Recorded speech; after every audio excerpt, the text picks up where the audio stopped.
నా లైఫ్ లో ఒక్కసారి కూడా ఇంత డబ్బులు అయితే నేను సంపాదించలేదు. అసలు 1 month లో ఇంత డబ్బులు సంపాదిస్తానని కూడా అనుకోలేదు నేను. అసలు ఈ మంత్ శాలరీ ఎంత వచ్చింది, ఎందుకు వచ్చింది అనేది ఈ వీడియోలో చెప్తాను. వీడియో లాస్ట్ వరకు చూడండి. నేను ఈ తలపాతిలో జాయిన్ అయ్యి కరెక్ట్ గా 3 months అయితే అయింది.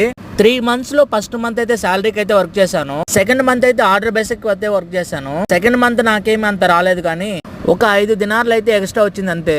కానీ ఈ మంత్ మటుకు 52 దినార్లు అయితే ఎక్స్ట్రా వచ్చింది. నాకు చాలా అంటే చాలా హ్యాపీగా ఉంది. అసలు నా లైఫ్ లో ఫస్ట్ టైం ఇంత డబ్బులు సంపాదించడం. నేనైతే ఇండియాలో ఉన్నప్పుడు ఎంత కష్టపడినా కానీ 20,000 కంటే ఎక్కువ వచ్చేది కాదు నాకు. కానీ ఇక్కడ కష్టం తగ్గ ఫలితం అయితే వచ్చింది.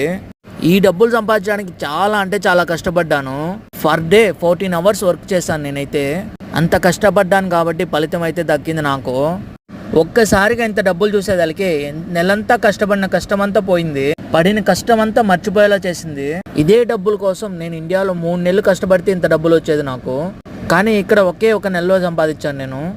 నా చేతిలో ఉండేది కువైట్ కరెన్సీలో కల్లా పెద్ద నోట్ అయిన 20 KD నోటు. నా శాలరీ ఎంత అనేది మీకు తెలియాలంటే నాతో పాటు మీరు లెక్కేసి చెప్పండి. ఇది వచ్చి 20 KD నోట్ అనమాట. 1 2 3 4 5 6 7 8 9 20 దినార్ల నోట్లు వచ్చి 9. ఇది వచ్చి 10 దినార్ల నోట్ అనమాట. 1 2 10 దినార్ల నోట్లు వచ్చి 2. ఇది వచ్చి దినార్ నోట్ అనమాట. 1 2 లెక్కేసినట్టయితే మొత్తం ఎంత అయిందో కామెంట్ చేయండి. 20 దినార్ల నోట్లు వచ్చి 9. 9 అంటే 180 దినార్లు. నోట్లు వచ్చి 2, మొత్తం 200 అయింది. 1 దినార్ నోట్ వచ్చి 202 దినార్లు మొత్తం నా జీతం ఈ నెల.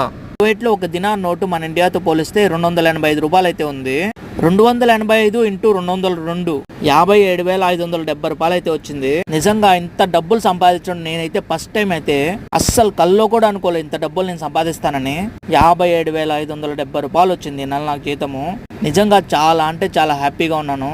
ఇదే డబ్బులు నేను ఇండియాలో సంపాదించాలంటే అస్సలు సంపాదించలేను. ఒక్క నెల నాకు 20,000 జీతంతో వర్క్ చేశాను నేనైతే ఇండియాలో. ఇక్కడ అంతకు మించి కష్టపడుతున్నా కానీ కష్టానికి తగ్గ ఫలితం అయితే వచ్చింది నాకు.